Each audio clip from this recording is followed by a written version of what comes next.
నిరంతర స్తోత్రార్కుడైన యేసుక్రీస్తు ప్రశస్తమైన నామములో ఈ పునరుత్థానపు ఆరాధనలో పాలుభాగస్తులైన మీ అందరికీ మా హృదయపూర్వకమైన వందనాలు. దేవుడు మిమ్మల్ని ఆశీర్వదించి దీవించును గాక. ప్రభు మిమ్మల్ని బలపరిచి వర్ధిల్లింపచేయును గాక. నిత్యము తన రాకపోకలలో ప్రభు మీకు తోడయుండును గాక. మంచిది. ఈరోజు మన మధ్యలో ప్రభు బల్ల కూడా ఉన్నది కనుక త్వరగతిగా కొన్ని మాటలను మనం ధ్యానం చేసి ప్రభు బల్లలో మనం అందరం పాలుభాగస్తులమై ఆశీర్వాదకరంగా మన గృహాలకు, మన నివాస గృహాలకు మనం వెళ్దాం. జాగ్రత్తగా కొన్ని మాటలను గమనించి ఆలకించండి. మలాకీ గ్రంథాన్ని ఈరోజు నుంచి మనం ధ్యానం చేద్దాం. మలాకీ గ్రంథం పాత నిబంధనలో నుంచి చిట్ట చివరి పుస్తకమైన మలాకీ గ్రంథాన్ని ఈరోజు మనము ధ్యానం చేద్దాం.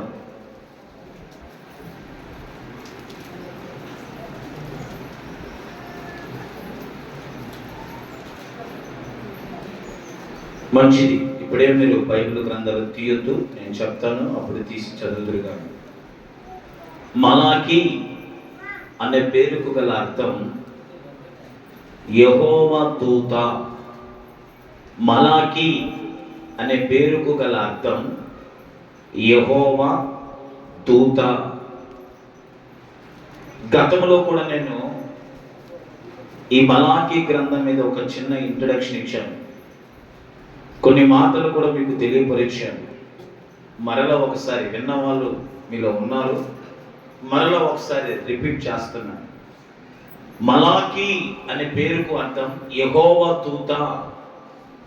పేరుకు తగినట్టుగానే మలాకీ జీవితం ఉంటుంది. యెహోవా దూత, దేవుని యొక్క దూతగా మలాకీ అనే వ్యక్తి పనిచేశాడు. మలాకీ అనే వ్యక్తి దేవుని యొక్క దూతగా పనిచేశాడు. దేవుడు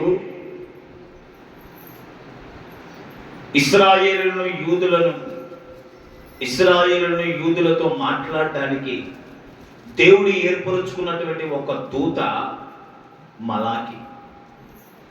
ప్రజలతో ఏమైతే దేవుడు మాట్లాడదలిచాడో, ప్రజలతో దేవుడు ఏదైతే చెప్పదలిచాడో, సో దేవుడు ప్రజల పట్ల ఏమి ఉద్దేశించి ఉన్నాడో, ఇశ్రాయేలీలు యూదుల పట్ల దేవుడు ఉద్దేశం ఏమై ఉన్నది, ఇశ్రాయేలీలు యూదులతో మాట్లాడడానికి దేవుడు ఒక వ్యక్తిని ఎన్నుకున్నాడు, ఒక వ్యక్తిని ఏర్పరుచుకున్నాడు. ఆ వ్యక్తి దేవునికి దూతగా ఉన్నాడు. ఆ వ్యక్తి మలాకీ. నువ్వు వెళ్ళి యూదులకు, ఇశ్రాయేలీలకు పోయి ప్రకటించు, ఇదిగో నేను నీకు ఈ మాటలు ఇస్తున్నాను కదా, ఇదిగో నేను ఈ మాటలు నీకు బయటపరుస్తున్నాను కదా, ఈ మాటలు తీసుకెళ్ళి, ఈ మాటలు ఎత్తుకెళ్ళి ఆ యూదులకు, ఇశ్రాయేలు ప్రజలకు ప్రకటించు. అలాగనే మలాకీ ఆ దేవుని మాటలను పట్టుకొని, ఆ దేవుని మాటలను తమ హృదయలో పెట్టుకొని యూదులకు, ఇశ్రాయేలులకు పోయి ప్రకటించేవాడండి, బోధించేవాడండి. యూదులలో, ఇశ్రాయేలులో గనులు ఉన్నారు, గొప్ప వాళ్ళు ఉన్నారు, చదువుకున్న వాళ్ళు ఉన్నారు, ఉన్నతమైన వాళ్ళు ఉన్నారు, జ్ఞానవంతులు ఉన్నారు. ఎవరికి భయపడకుండా, ఎవరికి బెదిరిపోకుండా, ఏ మాట చెప్తే ఏమవుతుందో, ఏ మాట బోధిస్తే ఏమవుతుందో, ఏ మాట చెప్తే ఏమనుకుంటారో, ఇలాంటి ఆలోచన తత్వం ఏది కూడా లేకుండా దేవుడు ఏదైతే ప్రకటించమన్నాడో, దేవుడు ఏదైతే బోధించమన్నాడో, దేవుడు ఏదైతే తెలియపరచమన్నాడో ఆ వార్తను అంటే ఇది ప్రకటించేవాడే దేవుని దూత. మలాకీ అనే పేరుకు అర్థం ఆ పేరుకు తగినట్టుగానే యూదులలో గనులు, గొప్పవారు, జ్ఞానవంతులు, ఉన్నతమైన వారు ఉన్నప్పటికీ వాళ్ళెవ్వరికి భయపడలేదు. చంపుతారేమో, లేదు ఈ మాటలు ప్రకటిస్తే కొడతారేమో, లేదు ఈ మాటలు ప్రకటిస్తే నన్ను హింసిస్తారేమో, లేదు ఈ మాటలు ప్రకటిస్తే నన్ను హేళన చేస్తారేమో, లేదు ఈ మాటలు ప్రకటిస్తే నన్ను త్రోసేసి తృణీకరించి సమాజంలో నుంచి త్రోలేసి దూరపెట్టేస్తారేమో. ఈ ఆలోచన మలాకీలో లేదండి. ఏదైతే దేవుడు ప్రకటించమన్నాడో, ఏదైతే దేవుడు తెలియపరచమన్నాడో, ఏదైతే దేవుడు ప్రజలను ఉద్దేశించి మాట్లాడాడో ఆ మాటలు ఎత్తికెళ్ళి అలాగే ప్రజలకు బోధపరిచిన వాడు, తెలియపరిచిన వాడే మలాకి. ఈరోజు దేవుడు నీతో నాతో మనందరితో మాట్లాడడానికి దేవుడు సేవకులను, దైవ సేవకులను ఎన్నుకుంటున్నారు. వీళ్ళే దేవుని దూతలు. Praise the Lord, praise the lord.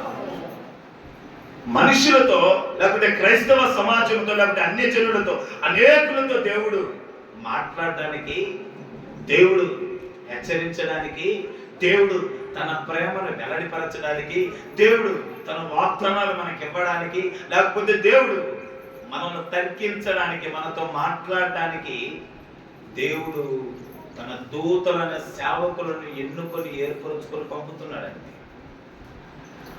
Malachi గ్రంథంలోనే మనకు కనబడుతుంది యాజకులు దేవుని దూతలు అంట. యాజకులు అంటే ఎవరు? మేమే సేవకులు. యాజకులు అనగా సేవకులు దేవుని దూతలు. దేవుని దూతల పని ఏంటంటే దేవుని యొక్క సమాచారాన్ని తీసుకొచ్చి, దేవుని యొక్క నుంచి సమాచారాన్ని తీసుకొచ్చి ఆ సమాచారాన్ని ప్రజలకు తెలియపరచడమే. ప్రజలకు ఇదిగో దేవుని వాక్యాన్ని, ఆ వాక్యాన్ని తెలియపరచడమే దేవుని దూతల యొక్క పని. Praise the Lord, praise the Lord. కనుక ప్రియులారా, ఈరోజు పరిచర్య చేస్తున్న ఈ దైవ సేవకులు దేవునికి దూతలుగా ఉంటున్నారు. దేవుడు ఏదైతే వాళ్ళకు తెలియపరచమన్నాడో, దేవుడు ఏదైతే వాళ్ళకు చెప్పమని చెప్పాడో, ఏదైతే బోధించమని తెలియపరిచాడో ఆ మాటలు తీసుకొచ్చి ప్రజలకు తెలియపరిచేవాడే దేవుని దూత. వాళ్ళే దేవుని సేవకులు. ఎన్నోసార్లు చెప్తా ఉంటాం మేము, దేవుడు మీతో మాట్లాడుతున్నాడు, దేవుడు మిమ్మల్ని గర్దిస్తున్నాడు, దేవుడు మిమ్మల్ని ప్రేమిస్తున్నాడు, దేవుడు మిమ్మల్ని హెచ్చరిస్తున్నాడు, లోబడని ప్రకటిస్తాం. వినడం వినకపోవడం మీ ఇష్టం, వినడం వినకపోవడం మీ ఇష్టం, లోపడకపోవడం మీ ఇష్టం, అంగీకరించకపోవడం మీ ఇష్టం. ప్రకటించుట మాత్రం దేవుని దూతలుగా మా బాధ్యత. మరియా గర్భము కాక మునుపు మరియా దగ్గరకు వచ్చింది ఎవరు? గాబ్రియేలు దూత వచ్చి, మరియా కన్యకవైన గర్భవతి కాబోతున్నాము. ఈ సమాచారాన్ని దేవుడు తన దూత ద్వారా పంపించాడు. తన దూత ద్వారా దేవుడు మరియాతో మాట్లాడడానికి, మరియాని పలకరించడానికి, మరియాకి శుభములు తెలియపరచడానికి, మరియాకి ఏం చేయబోతున్నాడో దేవుడు చెప్పడానికి గాబ్రియేలు అనబడిన ఒక దూతను దేవుడు పంపించాడు.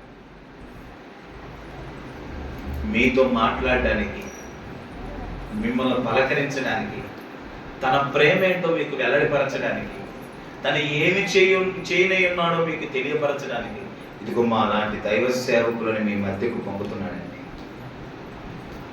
మా దైవం మేమెలా ఉండాలి? దేవుని మాటలు పట్టుకురావాలి, దేవుని వాక్యాన్ని పట్టుకొచ్చి ఉన్నది ఉన్నట్టుగా దేవుడు ఏమైతే మీతో మాట్లాడమన్నాడో, ఏదైతే మీతో ప్రకటించమన్నాడో, ఏదైతే మీకు బోధించమన్నాడో దాన్ని మేము బోధించి వెళ్తేనే అది మీకు ఆశీర్వాదం, నాకు శ్రేయస్కరం. లేదు నన్ను ఏదో చేస్తారని, లేకపోతే నాకు ఏదో ఇబ్బంది పెడతారని, లేకపోతే నన్ను ఏదో అవమానపరుస్తారని, లేకపోతే నన్ను ఏదో హేళన పరుస్తారని నేను భయపడి దేవుడు చెప్పదలిచిన మాటలు చెప్పకుండా నా ఇచ్చతో, నా సొంత ఆలోచనతో 4 మాటలా సోపేసి వెళ్ళిపోతే నీకు ఆశీర్వాదం కాదు, నాకు తివార్పు తప్ప. నన్ను దేవుడు హెచ్చరించక మానడు, నాకు దేవుడు బుద్ధి చెప్పక మానడు.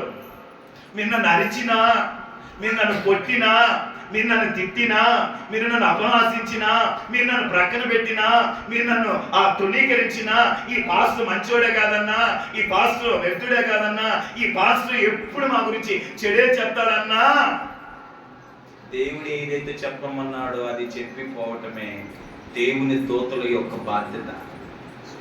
Praise the Lord. దేవుని దూతల యొక్క పని. చదువుకున్న వాళ్ళు ఉన్నారు, ధనికులు ఉన్నారు, మంచి ఎంప్లాయీస్ ఉన్నారు. వీళ్ళ దగ్గరికి వెళ్ళి నన్ను ఇట్లా చేయకూడదు, అయ్యా నువ్వు ఇలా ఉండకూడదు, అయ్యా నువ్వు ఇలా నడవకూడదని నేను చెప్పమని దేవుడు తెలియపరిచినప్పుడు నేను చెప్పకుండా ఆగితే దేవుడు నాకు తివట్లేస్తాడు. చెప్తే నన్ను ఏమైనా పంపించేస్తారేమో, చెప్తే నన్ను ఏమైనా తిడతారేమో, చెప్తే నన్ను హెచ్చరిస్తారేమో, చెప్తే నన్ను గర్దిస్తారేమో అని నన్ను అంటారేమో అనే ఉద్దేశంతో చెప్పకపోతే దేవుడు నన్ను ప్రశ్నిస్తాడు, దేవుడు నాకు బుద్ధి చెప్తాడు, దేవుడు నన్ను గర్దిస్తాడు. నా మట్టుకైతే నేనైతే డైరెక్టర్గా అడిగేస్తాను. డైరెక్టర్గా వెళ్ళి వ్యక్తిగతంగా నేను అడుగుతాను, మీరు ఇలా చేస్తున్నారంటే మరి తప్పు కదా. చాలా మందికి ఇప్పటికే చెప్పాను, చాలా మంది చెప్పాను, నిన్న కూడా చెప్పాను మా తల్లి,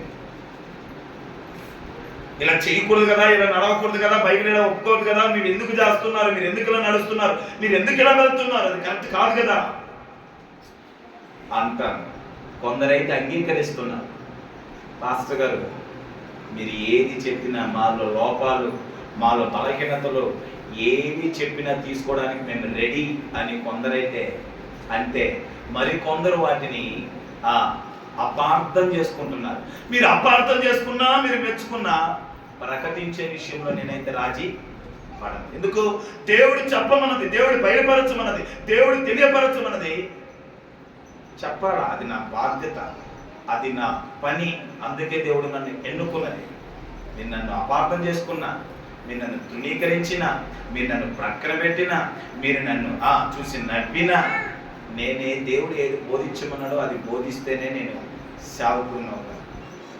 కొందరు అంగీకరిస్తున్నారు, అక్క మీరు చేస్తుంది సరిలేదు, ఇలాంటి చేయకూడదు, మీరు ఇలాంటివి నడవకూడదు, మీరు వాక్యానుసారం కాదు, మీది మొహమాటం లేకుండా పోయి అడుగుతున్నా. ఒక ఆయన అడిగాను, తివాట్లు కూడా తిన్నాను. అవన్నీ జరుగుతుంటాయి, కానీ బోధించాల్సింది, ప్రకటించాల్సింది, తెలియచెప్పాల్సింది చెప్పడం దేవుని దూతలుగా మా బాధ్యత. Praise the Lord, praise the Lord. Malachi దేవుని దూత అంటే అర్థం, మలాకి అంటే అర్థం దేవుని దూత. పేరుకు తగినట్టుగానే తన పరిచర్య నడుస్తుంది, పేరుకు తగినట్టుగానే తన జీవితము నడుస్తుంది. మలాకి క్రీస్తు పూర్వం 430 నుండి 420 ఈ మధ్యలో పరిచర్య చేశాడు. మొత్తం ఎన్ని సంవత్సరాలు? 430 నుండి 420, 10 సంవత్సరాలు. పట్టుమని 10 సంవత్సరాలు గట్టిగా పరిచర్య చేసిన, బలమైన పరిచర్య చేసినటువంటి వాడు ఈ మలాకి అనబడిన ప్రవక్త. బైబిల్లో చిట్ట చివరి పుస్తకం మలాకి. చిట్ట చివరి ఉంటుంది కదా, చిట్ట చివరి ఉందా? పాత నిబంధనకు చిట్ట చివరి ఉన్న పుస్తకం ఏంటి? మలాకి. పాత నిబంధనలో చిట్ట చివరి పుస్తకం మలాకి. ఈ మలాకిలో ఈ మలాకే చిట్ట చివరి ప్రవక్త. పాత నిబంధనకు సంబంధించి ఈ మలాకినే చిట్ట చివరి ప్రవక్త. ఆ తర్వాత మరలా బాప్తిసం ఇచ్చి యోహోను వచ్చేంత వరకు క్రొత్త నిబంధనలో కనబడతాడు. బాప్తిసం ఇచ్చి యోహోను, ఆ యోహోను వచ్చేంత వరకు దేవుడు నిశ్శబ్దమైపోయాడు, ఇంకెవరిని ప్రవక్తను పంపలేదు. మీకు అర్థమవుతుందా? బైబిల్లో పాత నిబంధనలో చివరి ప్రవక్త, చివరి పుస్తకం మలాకి. ఈ మలాకి పుస్తకము తర్వాత, ఈ మలాకి ప్రవక్త వచ్చిన తర్వాత 400 సంవత్సరాలు దేవుడికి ఎక్కడ ప్రవక్తను పంపలేదు. ఇంకా దేవుడు సైలెంట్ అయిపోయాడు, మౌనమైపోయాడు. దాదాపు 400 సంవత్సరాలు దేవుడు మౌనమైపోయాడు. 400 సంవత్సరాలు దేవుడు సైలెంట్ అయిపోయాడు. 400 సంవత్సరాలు దేవుడు ఎవరిని ప్రవక్తల పంపల. మరలా క్రొత్త నిబంధనలోకి వచ్చేసరికి యోహోను ప్రవక్త కనపడతాడు. జకరియా ఎలీషబెతులకు ఇచ్చినటువంటి ఆలస్యంగా ఇచ్చిన అపురూపమైన గర్భఫలం యోహోను, ప్రవక్త యోహోను. ఆ ప్రవక్త వచ్చేంత వరకు మరలా ఇంక మధ్యలో మలాకి నుంచి యోహోను వరకు 400 సంవత్సరాల గ్యాప్ ఉంటుంది. ఈ 400 సంవత్సరాల దేవుడు ఎవరితో ఏం మాట్లాడు, ప్రవక్తలు పంపల. అర్థమవుతుందండి? అర్థమవుతుంది కదా? మలాకి చిట్ట చివరి ప్రవక్త పాత నిబంధనకు. చిట్ట చివరి పుస్తకం మలాకే. ఆ చిట్ట చివరి ప్రవక్త పాత నిబంధనకు మలాకే. మలాకి తర్వాత ఒక 400 సంవత్సరాలు దేవుడు సైలెంట్ అయిపోయాడు, మౌనం అయిపోయాడు. ఇంకెవరిని ప్రవక్తను పంపలేదు. ఫైనల్ ప్రవక్త మలాకి, చిట్ట చివరి ప్రవక్త మలాకి. సైలెంట్ అయిపోయాడు దేవుడు. 400 సంవత్సరాల తదనంతరం 400 సంవత్సరాల తదనంతరం యోహోను ప్రవక్తను దేవుడు తీసుకొచ్చాడు. యోహోను ప్రవక్త వచ్చి యేసు ప్రభుకు బాప్తిసం ఇవ్వడం, యేసు ప్రభు మరలా పరిచర్య చేయడం, ఇదంతా జరుగుతుంది. ఈ చిట్ట చివరి పుస్తకం, పాత నిబంధనకు చిట్ట చివరి పుస్తకం మలాకి, చిట్ట చివరి ప్రవక్త మలాకి. ఇకపోతే ఈ గ్రంథం, ఈ మలాకి గ్రంథం ఉందండి. ఈ గ్రంథం ఎవరిని ఉద్దేశించి రాయబడింది? ఎవరికి రాయబడింది? ఈ మలాకి గ్రంథం ఎవరికి రాయబడింది? ఎవరిని ఉద్దేశించి రాయబడింది? ఇశ్రాయేలు ప్రజలు, యూదులు దేవుడికి విరుద్ధంగా, వ్యతిరేకంగా, దేవునికి ఆయాసకరంగా వారు బ్రతికిన బ్రతుకును బట్టి దేవుడు వాళ్ళ మీదకి బబులోను అనబడిన ఒక చక్రవర్తిని పంపుతాడండి. ఈ బబులోను అనబడిన చక్రవర్తి యూదుల మీద దాడి చేసి, 3 తపాలుగా దాడి చేసి యూదులందరూ తీసుకెళ్ళిపోయి బబులోనులో పెట్టేసుకుంటారు. ప్రజెంట్ దాన్ని బాగ్దాద్ అంటున్నారు. ఇప్పుడు మనం దాని బబులోనికి మరొక పేరు బాగ్దాద్. దీన్నే బాబేలు, బబులోను, బాగ్దాద్. ఇప్పుడైతే బాగ్దాద్ అని పిలుస్తున్నారు. బాబేలు గోపురం ఉంది కదా, భాషలు తారుమారమైంది ఇక్కడే. ఈ బాబేలు అన్న, బబులోను అన్న, కల్దియా అన్న, బాగ్దాద్, ఇప్పుడు పిలుస్తున్న పేరు బాగ్దాద్, ఇవన్నీ ఒకటే. ఈ బబులోను సామ్రాజ్యపు చక్రవర్తి నెబుకద్నెజరుని యూదుల మీదకి దేవుడు పంపి 3 తపాలుగా ఈ నెబుకద్నెజరు యూదుల మీద దాడి చేసి యూదులందరినీ తీసుకెళ్ళిపోయి ఎక్కడ పెట్టేస్తాడంటే బబులోను తన చెరలో పెట్టుకుంటాడు. బబులోను తన చెరలో పెట్టుకుంటాడు. దగ్గరగా 70 సంవత్సరాలు బబులోను చెరలో ఉంటారు. దగ్గర ఏముంది స్టాండర్డ్ వర్డ్. 70 సంవత్సరాలు బబులోను చెరలో యూదులు ఉంటారు. మీ దగ్గరకు వస్తాను, ఒక చిన్న ఇంట్రడక్షన్ ఇచ్చి 4 వారాలు దీన్ని మాట్లాడాలండి. 4 వారాలు మాట్లాడాలంటే గ్రంథం మీకు అర్థం అవ్వాలి. అర్థమైతే నేను మాట్లాడేది మీకు క్లియర్గా కొరకెక్కేస్తాను. లేదంటే మధ్యలో 4 మాటలు తీసుకొని మాట్లాడవచ్చు. ముందు ఈ చరిత్ర మీకు కొంచెం ఎక్కితే కొరకి నేను చెప్పే మాటలు మీకు క్లియర్గా అర్థమవుతాయి. 70 సంవత్సరాలు. దినవృత్తాంతంలో 36వ అధ్యాయంలో, 2వ దినవృత్తాంతం 36వ అధ్యాయంలో ఉంటుంది మనకు ఆ మాట. ఇర్మియా గ్రంథంలో కూడా ఉంటుంది. 70 సంవత్సరాలు యూదులు బబులోను చెరలో ఉంటారు. 70 సంవత్సరాలు అయిపోయిన తర్వాత దానియేలు ఒక ప్రార్థన చేస్తాడు. అయ్యా, మా పితరుల ద్వారా, ప్రవక్తల ద్వారా, ఇర్మియా ప్రవక్త ద్వారా మాకు తెలియపరిచావు ఏమని? 70 సంవత్సరాలు మేము బబులోను చెరలో ఉంటాం, 70 సంవత్సరాల తర్వాత మాకు విడుదల ఇస్తారని మేము తెలియపరిచావు.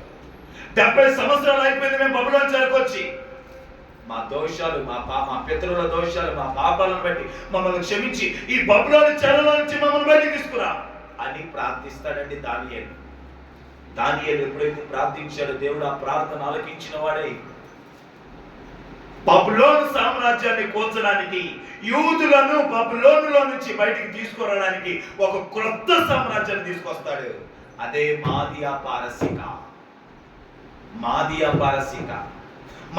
పారసీక సామ్రాజ్యం, ఒక క్రొత్త సామ్రాజ్యాన్ని తీసుకొస్తాడు. ఆ మాదియా పారసీక సామ్రాజ్యానికి చక్రవర్తి కోరేష్. ఈ కోరేషు ఒక క్రొత్త చక్రవర్తి మాదియా పారసీకాన్ని బబులోనులో చెరలో ఉన్న యూదులను బయటికి తీసుకురావడానికి, బబులోనును కూల్చేసి బబులోనులో ఉన్న యూదులను బయటికి తీసుకురావడానికి, చెరలో నుంచి బయటికి తీసుకురావడానికి దేవుడు ఒక సామ్రాజ్యాన్ని, ఒక వ్యక్తిని లేవనెత్తాడు. ఆ సామ్రాజ్యమే మాదియా పారసీక సామ్రాజ్యం. ఆ వ్యక్తే కోరేషు గద్దెనెక్కి ఎక్కగానే బబులోను పతనం చేసి బబులోను మీద విజయాన్ని సాధించి కోరేషు గద్దెనెక్కి కూర్చొని, ఆ కోరేషు సింహాసనం ఎక్కి కూర్చొని ఒక ఓడి మాట్లాడతారు. మీరు ఎలాంటి అప్పటి వరకు బబులోను చెరలో ఉన్నటువంటి వారందరితో, ఇప్పుడు బబులోను చెరలో ఉన్న వారందరి మీద అధికారి చక్రవర్తి ఎవరయ్యాడు? కోరేష్ అయ్యాడు. మాధ్య పారసీక చక్రవర్తి అయిన కోరేష్ అయ్యాడు. ఇప్పుడు కోరేష్ ఏమంటాడంటే, బబులోను చెరలో ఇంతవరకు మ్రగ్గి బాధపడి వేదన పడి ఇబ్బందులు పడినటువంటి ప్రజలారా, యూదులారా, మీరు వెళ్ళండి, మీ దేశాలకు మీరు వెళ్ళి, మీ ప్రాంతాలకు మీరు వెళ్ళి, మీ మందిరాలు మీరు కట్టుకోండి, మీ నివాస గృహాలు మీరు కట్టుకోండి, మీ ప్రాంతాలకు మీరు వెళ్ళిపోండి, మీ దేశాలకు మీరు వెళ్ళిపోండి అని ఎవరి దేశాలకు, ఎవరి ప్రాంతాలకు, ఎవరి ప్రదేశాలకు వారిని ఈ కోరేష్ వెళ్ళిపోమని చెప్తాడండి. దాంతో యూదులు ఏం చేస్తారంటే, జెరుబ్బాబెలు ఆధ్వర్యంలో ఒక 50,000 మంది బయలుదేరి యెరూషలేం ప్రాంతానికి వెళ్ళిపోతారు. ఒక 50,000 మంది బయలుదేరి యెరూషలేం ప్రాంతానికి వెళ్ళి కాల్చేసి కూల్చేసి తగలబెట్టినటువంటి, కాల్చేసింది, కూల్చేసింది, తగలబెట్టింది బబులోను చక్రవర్తి నెబుకద్నెజర్. ఆ నెబుకద్నెజర్ కాల్చేసి కూల్చేసి తగలబెట్టిన ఆ మందిరాన్ని, ఆ దేశాన్ని మరలా కట్టుకోవడానికి ఒక 50,000 మంది జెరుబ్బాబెలు ఆధ్వర్యంలో వెళ్ళిపోతారు. వాళ్ళు వెళ్ళారు, మందిరాన్ని కట్టేశారు, వెళ్ళారు, మందిరాలు కట్టారు, కొంచెం స్థిరపడ్డారు. తర్వాత యెజ్రా గ్రంథాన్ని రాసినటువంటి యెజ్రా వెళ్తాడు. యెజ్రా గ్రంథాన్ని రాసిన యెజ్రా వెళ్ళి వాళ్ళకి ధర్మశాస్త్రాన్ని నేర్పిస్తాడు. ధర్మశాస్త్రం అంటే దేవుని వాక్యం. యెరూషలేములో ఉన్నటువంటి యూదులు, అప్పుడప్పుడే స్థిరపడినటువంటి యూదులు, మందిరాన్ని కట్టుకొని, మందిరాన్ని నిర్మించుకొని స్థిరపడుతూ బలపడుతూ ఎదుగుతున్నటువంటి యూదులకు వెళ్ళి, యెజ్రా, మీరు ఇలా బ్రతకాలి, మీరు ఇలా జీవించాలి, మనకు ధర్మశాస్త్రం, మోషే ధర్మశాస్త్రం ఇలా చెప్తుంది, దేవుడు మనకి ఇచ్చిన ధర్మశాస్త్రం ఇలా ఉండమని చెప్తుంది, మనం బ్రతకాల్సిన బ్రతికి లాంటిది, మనం జీవించాల్సిన జీవితం లాంటిది, మన నడత ఇలా ఉండాలని ధర్మశాస్త్రాన్ని బోధించాడండి. యెజ్రా అయిపోతున్నాగానే తర్వాత నెహెమ్యా వస్తాడు. విందాం, నేను దగ్గరికి వచ్చేసాను, చరిత్ర ముగింపులో మీకు వచ్చేసాను. నెహెమ్యా వస్తాడు. నెహెమ్యా గ్రంథాన్ని రాసినటువంటి ప్రవక్త నెహెమ్యా వస్తాడండి. నెహెమ్యా వచ్చి పాడైపోయిన, కూల్చబడిపోయిన ఆ దేశం యొక్క ప్రాకారాలన్నీ నియమిస్తాడండి. Praise the lord. పాడైపోయి కూల్చబడిపోయాయి దేశ ప్రాకారాలు, పట్టణ ప్రాకారాలు పాడైపోయి ఉంటాయి, కూల్చబడి ఉంటాయి. కూల్చింది ఎవరు? ఎవరక్క కూల్చింది? నెబుకద్నెజర్. కూల్చింది నెబుకద్నెజర్, పాడు చేసింది నెబుకద్నెజర్. ఇప్పుడు తిరిగి కట్టించుకోమని చెప్తుంది ఎవరు? కోరేష్. ఇద్దరిని ప్రేరేపించింది ఎవరు? దేవుడు. ఆ బబులోను రాజు అయిన చక్రవర్తిని ఆ నెబుకద్నెజర్ కూల్చేసి పాడు చేసిన ప్రాకారాలు కట్టడానికి నెహెమ్యా వస్తాడు. నెహెమ్యా వచ్చి చుట్టూ ప్రాకారాలు కట్టేస్తాడండి. దేశం చుట్టూ ప్రాకారాలు నిర్మించేస్తాడు. అలా యెరూషలేములో యూదులు, ఇశ్రాయేలులు స్థిరపడడం, నిలబడడం, ఎదగడం, వర్తిల్లడం ప్రారంభమవుతుంది. మందిరంలో పరిచర్య జరగడం ప్రారంభమైపోయింది. యెజ్రా వచ్చాడు, ధర్మశాస్త్రం చెప్పాడు, మొత్తం ఆ విధులు, కట్టడాలు, నియమాలు తెలియపరిచాడు కనుక ఇంక మందిరంలో పరిచర్య ప్రారంభమైపోయింది. యూదులు, ఇశ్రాయేలు బ్రతకడం, ఆ చెరలో నుంచి ఇంకొచ్చి క్రొత్త జీవితాలు జీవించడం ప్రారంభమైంది. బ్రతుకు బాగా కట్టుకుంటున్నారు, బాగా జీవిస్తున్నారు, అన్ని బాగుగా జరుగుతున్నాయి. మందిరంలో పరిచర్య కూడా బాగా జరుగుతుంది. కొన్నేళ్లు గడిచాక మందిర పరిచర్య కొంత త్రోవ తప్పుతుంది. మందిర పరిచర్య కొంచెం పాడైపోతుంది. మందిరంలో పరిచర్య చేస్తున్న యాజకుల తీరు, ప్రవర్తన సరిగ్గా ఉండదండి. వాళ్ళ జీవిత శైలి సరిగ్గా ఉండదు. దేవుడు అప్పుడు ఏం చేస్తాడంటే, మలాకి అనబడిన ప్రవక్తను పంపుతాడు. మలాకి అనబడిన ప్రవక్తను పంపి యూదులతో, ఇశ్రాయేలుతో, మందిర పరిచర్యలో పరిచర్య చేస్తున్న యాజకులతో దేవుడు మాట్లాడటం ప్రారంభిస్తాడు. అదే మలాకి గ్రంథం. అర్థమైందా? చదువుకున్న వాళ్ళకైనా అర్థమైందా లేదా చెప్పండి. మిగతా వాళ్ళ సంగతి దేవుడు కానీ చదువుకున్న వాళ్ళకి అర్థమైంది కదా? అర్థమైంది కదా? ఎవరికయ్యా ఈ గ్రంథం? ఎవరికయ్యా ఈ గ్రంథం? ఎందుకయ్యా ఈ గ్రంథం అంటే, బబులోను చెరలో 70 సంవత్సరాలు యూదులు ఉన్నారు. చెరలో నుంచి బయటకు వచ్చినటువంటి యూదులు, ఇశ్రాయేలు ఇద్దరు కలిసి చెరలో నుంచి బయటకు వచ్చారు. వాళ్ళు వచ్చి మందిరాన్ని కట్టుకున్నారు, వారి నివాసాలు కట్టుకున్నారు, వారు బాగుగా బ్రతకడం ప్రారంభించారు, వారు బాగుగా జీవించడం ప్రారంభించారు.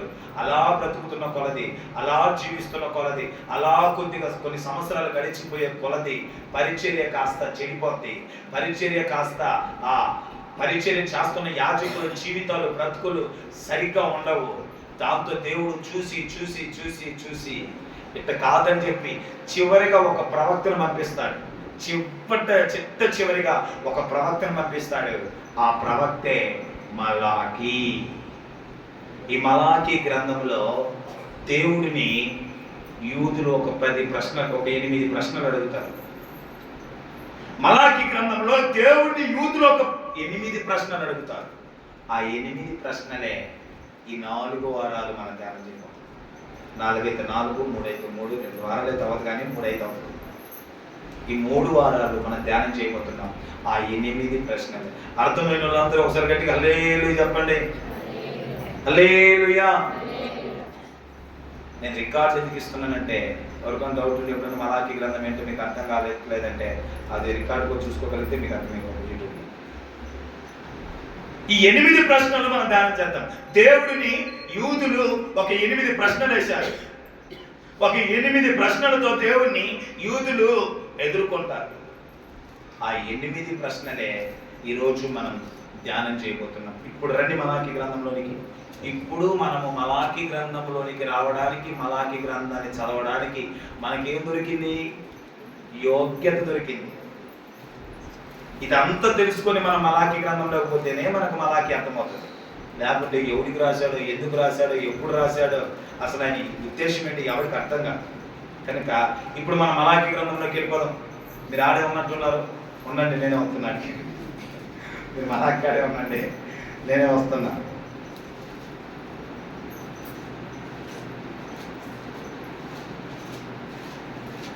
ఓకే, మలాకి 1వ అధ్యాయం 1, 2 వచనాలు అందరం కలిసి చదువుతాం.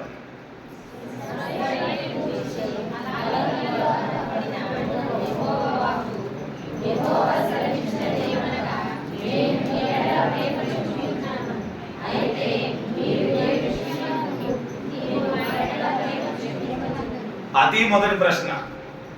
ఈ 8 ప్రశ్నలే మలాకి గ్రంథం. 8 ప్రశ్నలు అర్థమైతే ఆటోమేటిక్గా మలాకి గ్రంథం అర్థమైపోతుంది. మొదటి ప్రశ్న ఏంటి? మొదటి ప్రశ్న, నేను మీ ఎడల ప్రేమ చూపి ఉన్నాను, అయితే మీరు ఏ విషయమందు నీవు మా ఎడల ప్రేమ చూపించితివి అందురు. దేవుడు అంటున్నాడు, యూదులారా, ఇశ్రాయేలులారా, నేను మిమ్మల్ని ప్రేమిస్తున్నానయ్యా అన్నాడు. ఇశ్రాయేలులు, యూదులు దేవుడితో మాట్లాడుతున్నారు. ఏ విషయంలో నువ్వు నన్ను ప్రేమించావు? ఏ విషయంలో నువ్వు నన్ను ప్రేమించావు?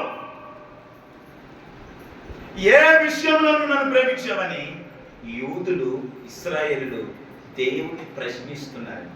దానికి సమాధానం క్రింద ఉంది. నేను ఏశావు యాకోబు అన్న కాడ అయితే నేను యాకోబును ప్రేమించి తిని, ఇదే యెహోవా వాక్కు. నేను యాకోబును ప్రేమించా. యాకోబులో నుంచి వచ్చి యాకోబు యొక్క కుమారులు ఎంతమంది? ఎంతమంది యాకోబు కుమారులు? 12 మంది. 12 మందిని ఏమన్నారు? ఇశ్రాయేలీలు అన్నారు. నేను ఏశావును ద్వేషించి, లేకపోతే ఏశావును ప్రక్కన పెట్టి యాకోబునే ప్రేమించాను కదా అనగా, ఇశ్రాయేలీలారా నేను మిమ్మల్ని ప్రేమించాను, ఏశావును కాదు. ఎందుకు ఏశావును ప్రేమించలేదో కూడా చెప్తాను. ఎందుకంటే ఆ క్వశ్చన్ మీలో పరిగెడుతుంది, మీ మెదడులో, మీ హృదయంలో పరిగెడుతుంది. ఏశావును ఎందుకు ద్వేషించారు అసలు దేవుడు? యాకోబును ఎందుకు అంతగా ప్రేమించాలి అనే ప్రశ్న మీలో మొదలవుతుంది. కనుక దానికి కూడా సమాధానం ఇస్తాను. దానికి సమాధానం ఇచ్చి మీ దగ్గరకు వచ్చి క్లోజ్ చేస్తాను. నేను ఏశావును ప్రేమించాను కదా, నేను ఏశావును ద్వేషించి ఏశావును ప్రక్కన పెట్టి యాకోబును అనగా మిమ్ములను ప్రేమించాను నేను. ఇంతకు ఏశావు ఎవరు? ఇస్సాకు. ఎంతమంది ఇస్సాకు కుమారు? మొదటి ఒకరి పేరు చెప్పండి, రెండవ పేరు యాకోబు. ఇస్సాకు యొక్క భార్య పేరు అదే రిబ్కా. ఇస్సాకు భార్య పేరు రిబ్కా. ఇస్సాకి ఇద్దరు పిల్లలు. ఒకరి పేరేమో ఏశావు, ఇతడు పెద్దవాడు. ఇంకొకరి పేరేమో యాకోబు. ఏశావు యాకోబు వీళ్ళిద్దరు ఇస్సాకుకు కుమారుడు. అయితే దేవుడు అంటాడు, ఒకే గర్భంలో నుంచి వచ్చిన ఈ ఇద్దరిలో ఒకరిని నేను ప్రేమించాను. ఒకే గర్భంలో నుంచి వచ్చిన ఇద్దరిలో ఒకరిని నేను ప్రేమించానంట. అంటే దేవుడు స్వార్థపరుడా అన్నారు. మరి మీరు చెప్పండి, ఇక్కడ స్వార్థం మీకు కనబడట్లేదా? అంటే ఇక్కడ స్వార్థం కనబడట్లేదా? ఒకే గర్భంలో నుంచి వచ్చినటువంటి ఇద్దరు పిల్లలు వాళ్ళు రావడంలోనే ఎట్లా వచ్చారంట? పనేసుకున్నారంట. పనేసుకొని ఏశావు ముందు బయటికి రావాల్సి ఉంటే ఆయన దాటుకొని ఎవరు చెరత ముందు పెట్టి వాళ్ళు లోపలే కడుపులో ఉన్నప్పుడే డిషుం గర్భంలో ఉన్నప్పుడే డిషుం వాళ్ళిద్దరు యాకోబు ఏశావు. నేను ముందు పోతా. గర్భంలో ఉన్నప్పుడే డిషుం అంటే రిబ్కమ్మ ప్రార్థన చేసింది, అయ్యా ఈ బాధ ఈ వ్యాధి నేను తట్టుకోలేకపోతున్నా, లోపల డిషుం ఆడుతున్నారు, అది నేను భరించలేకపోతున్నా, దీనికి ఏదైనా సొల్యూషన్ అని అడుగుతారు. రిబ్కమ్మ ప్రార్థన చేస్తారు. వాళ్ళిద్దరు లోపల డిషుం ఆడుతుంది. తల్లికే కదా బాధ. తల్లికే గర్భంలో ఉన్న తల్లికే బాధ, గర్భం బయట ఉన్నా కూడా తల్లికే బాధ. ఇద్దరు కుమారులు కొట్టుకుంటుంటే తల్లి బయట ఉన్న గర్భంలో నుంచి బయటకు వచ్చిన ఇద్దరు కుమారులు కొట్టుకుంటుంటే తల్లి చూస్తూ ఊరుకుంటుందా? ఊరుకుండదు, బాధపడద్దు, ఏడుస్తుంది. ఈ గర్భంలో ఉన్న ఇద్దరు పిల్లలు డిషుం ఆడుతున్నారు, దెబ్బలాడుకుంటున్నారు ఇద్దరు. దానికి రిబ్కమ్మ తట్టుకోలేక, అయ్యా ఇదేందో గర్భంలో డిషుం ఆడుతున్నారు, తన్నుకుంటున్నారు, నా వల్ల కావట్లేదు, కాస్త ఏదైనా పరిష్కారం ఏమంటే అప్పుడు దేవుడు చెప్తాడు. అప్పుడు దేవుడు మాట్లాడతాడు, యాకోబు గొప్పోడు అవుతాడని, లేకపోతే యాకోబు పైవానిగా చేస్తానని, యాకోబుకి దాసుడిగా ఏశావు, ఇవన్నీ చెప్తాడు.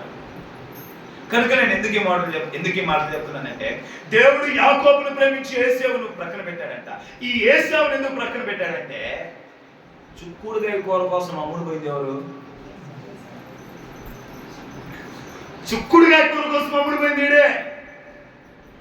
ఏశావు ఎలాంటో తెలుసా? మంచి వేటగాడు, భలే వేటగాడు. మనోడిని అడవిలోకి తీసుకొని వదిలిపెడితే దొన్నం సెకండ్లో తీసుకొచ్చి పెడతాడు. సెకండ్లో వేటాడి ఏదో వర్గాన్ని తీసుకొస్తాడు. అలాంటి వేటగాడు. చిన్నప్పటి నుంచే వేటాడటంలో నిమగ్నమైపోయినవాడు, వేటలో ఆరితేరిపోయినవాడు. అందుకనే ఇస్సాకు అంటాడు, రే నాన్న కాస్త అడవికి వెళ్ళి నా కొరకు ఏదైనా తీసుకురాపో, అది తీసుకొని వచ్చి నా దగ్గరికి రా, నేను ఆశీర్వదిస్తానంట. కనుక గొప్ప వేటగాడు ఏశావు. అడవికి వెళ్ళి దెబ్బతికి వచ్చేంత గొప్ప వేటగాడు ఏశావు. యాకోబు ఎలాంటి చెప్పనా?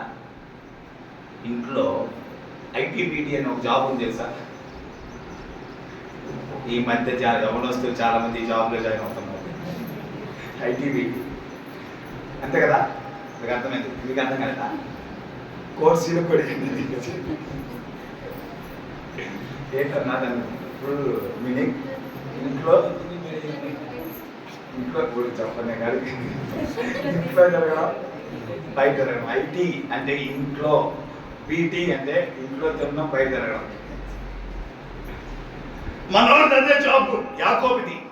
ఎప్పుడు తల్లిగానే ఉంటాడు, తల్లి చేసి పెడితే తిని ఉంటాడు, తల్లితోనే అతుక్కొని ఉంటాడు. అయితే బీటీ జాబ్ చేసుకునేవాడు మనవాడు. కానీ ఏసేవా ఉంటాడు కాదు, బయటికి వెళ్ళేవాడు, కష్టపడేవాడు, ఏదైనా వేటాడి తీసుకొచ్చి తినేవాడు ఏశావు. అయితే ఇప్పుడు ప్రియులారా, కాలాలు గడిచే కొద్దీ, ఆ జీవితం ముందుకు సాగే కొద్దీ, ఒకరోజు మనోడు ఏశావు వేటకెళ్ళి వచ్చి ఉంటాడు. ఆ రోజు మరి ఏం పడినట్టు లేవు, అలిసిపోయి ఉంటాడు, బలహీనుడైపోయి ఉంటాడు. అలిసిపోయి బలహీనుడైపోయి సమస్యలపోయిన స్థితిలో ఉంటే దీన్ని ఆసరా చేసుకున్నాడు మనోడు ఐటీ మీటింగ్ జాబ్ చేసేవాడు యాకోబు దీన్ని ఆసరా చేసుకొని అలిసిపోయొచ్చి సమస్యలపోయొచ్చి బలహీనపడినటువంటి ఈ ఏశావు స్థితిగతిని ఎరిగినటువంటి యాకోబు మంచి ఆకలితో ఉన్నాడు. మనోడు వచ్చేసరికి లొట్టలు వేసుకుంటా తింటుంటాడు. నేను ఈ చిక్కుడుకాయ కూరని లొట్టలు వేసుకుంటా చిక్కుడుకాయ కూరని బాగా కొంతమంది తింటుంటారు చూడండి. ఉపవాసంలో ఉన్నప్పుడు ఏంటంటే ఎక్కువ చేస్తుంది కొంతమంది. లొట్టలు వేసుకుంటూ తింటా ఉంటాడు. ఈ చిక్కుడుకాయ కూర ఏశావు అలసిపోయి ఆకలితో కడుపు మాటతో వచ్చేసరికి వచ్చి రాగానే ఆ చిక్కుడుకాయ కూర నాకిరా తమ్ముడా అని అంటాడు. ఆ చిక్కుడుకాయ కూర నాకిరా తమ్ముడా అని అనగానే మనోడు ఐటీబీటీగా చదివితే కొంచెం మంచి కూర భాష, చిక్కుడుకాయ కూర నీకు ఇస్తా, నాకు జ్యేష్ఠత్వం ఇవ్వాలన్న. బైబిల్ గ్రంథంలో జ్యేష్ఠత్వానికి పెద్దపీట ఉంది. జ్యేష్ఠత్వం ఎవరిలో ఉంటుందో, జ్యేష్ఠత్వం ఎవరికి ఉంటుందో వాళ్ళే తండ్రి తర్వాత తండ్రి. తండ్రి తర్వాత తండ్రి ఎవరంటే జ్యేష్ఠత్వం ఉన్నోళ్ళు. ఫర్ ఎగ్జాంపుల్ ఈ మధ్య నాకు అర్థమైంది. ఫర్ ఎగ్జాంపుల్ మా తల్లి గారు పెద్ద నరసింహయ్య గారు ఫ్యామిలీ ఉంది. మొత్తం ఎంతమంది వాళ్ళు? ముగ్గురు అన్నదమ్ములు, అంతే కదా. ముగ్గురు అన్నదమ్ములు అయినప్పుడు నేను ఎప్పుడు అబ్జర్వ్ చేస్తా ఉంటా. మ్యాక్సిమము ఎక్కడికన్నా వెళ్ళాలన్నా, ఎవరన్నా రావాలన్నా, ఎవరన్నా పలకరించాలన్నా వాళ్ళ ముగ్గురులలో మొత్తం భారమ తీసుకునేది ఎవరు? పెద్ద ఆయనే. ఎందుకు? తండ్రి తర్వాత ఆ భారము బాధ్యత అంతా ఎవరు తీసుకుంటున్నారు? పెద్ద ఆయనే. నేను ఈ మధ్య కాలంలో గమనిస్తూ వచ్చాను. రోజు ప్రార్థన జరుగుతూ ఉన్నది. నరసింహయ్య గారు పెట్టుకుని వచ్చింది. ఏంటది? బట్ట తీసుకుని దాన్ని పెట్టుకోండి. నేను చూస్తూనే ఉన్నా. ఎందుకు ఆయనే వచ్చాడంటే ఆయన పెద్ద కనుక. మన ప్రకాశమయ్య గారు వచ్చారు. ఆయన దగ్గరికి వెళ్ళాడు, కాసేపు ఉన్నాడు, మాట్లాడాడు, ఆడే తిన్నాడు, ఆడే ఉన్నాడు. ఆయన ఆతిథ్యం ఇచ్చాడు. ఎందుకంటే మా తండ్రి బాధ్యత, మా నాన్న లేని లోటు నేను తీర్చాలి. ఎక్కడికైనా పెళ్లి కార్యక్రమాల కన్నా, వివాహ కార్యక్రమం ఏదైనా ఫంక్షన్ కన్నా మొదట వెళ్తారు. ఎందుకంటే మా తండ్రి తర్వాత బాధ్యత ఎవరు వేసుకున్నారంటే ఆయన వేసుకున్నాడు. వాళ్ళ తండ్రి తర్వాత ఆ బాధ్యతను, ఆ భారాన్ని అదంతా ఎవరు వేసుకున్నారంటే ఆయన వేసుకొని ఆ కుటుంబానికి ఒక పెద్ద దిక్కై నడుస్తున్నాడు. జ్యేష్ఠత్వానికి ఉన్న విలువ అలాంటిది. జ్యేష్ఠత్వానికి ఉన్నటువంటి విలువ అర్థం అవడానికి మీకు ఈ మాటలు చెప్తున్నాను. జ్యేష్ఠత్వానికి ఎంతో ప్రాధాన్యత ఉంటుంది. జ్యేష్ఠత్వానికి ఎంతో విలువ ఉంటుంది. జ్యేష్ఠత్వానికి ఒక పెద్ద పీట ఉంది బైబిల్లో. ఆకలితో వచ్చాడు, అలసిపోయి వచ్చాడు, భారంతో వచ్చాడు. మనోడు లొట్టలేసుకుంటూ చిక్కుడుకాయ కూర తింటున్నాడు. చిక్కుడుకాయ కూర తింటున్నటువంటి యాకోబు దగ్గరకు వచ్చి, అరే నాన్న, అరే తమ్ముడా, చిక్కుడుకాయ కూర పెట్టరా అన్నాడు. ఆడేమన్నాడు? అయితే నీ జ్యేష్ఠత్వమును నాకివ్వాలి, నీ జ్యేష్ఠత్వమును నాకివ్వాలి. నీ జ్యేష్ఠత్వమును నాకు ఇస్తానంటే చెప్పు, నేను చిక్కుడుకాయ కూర పెడతాను. యాసావు చిక్కుడుకాయ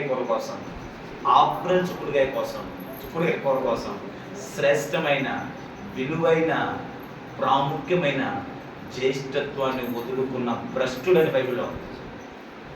భ్రష్టుడు చిక్కుడుకాయ కూర కోసము, ఆ చిక్కుడుకాయ కూర కోసం ఆశపడి శ్రేష్టమైన, విలువైన, ఉన్నతమైన జ్యేష్ఠత్వాన్ని పోగొట్టుకున్నవాడు ఏశావు. ఆ జ్యేష్ఠత్వాన్ని పోగొట్టుకున్నాడు. ఆ జ్యేష్ఠత్వాన్ని తొలగించుకున్నాడు. బైబిల్ గ్రంథంలో అయితే జ్యేష్ఠులకు, జ్యేష్ఠత్వానికి ఒక పెద్ద పీట ఉంది. దేవుడు జ్యేష్ఠత్వాన్ని కనపరుస్తాడు. దేవుడి జ్యేష్ఠత్వాన్ని వాళ్ళని ప్రముఖులుగా బైబిల్ గ్రంథంలో మనం చూస్తాం.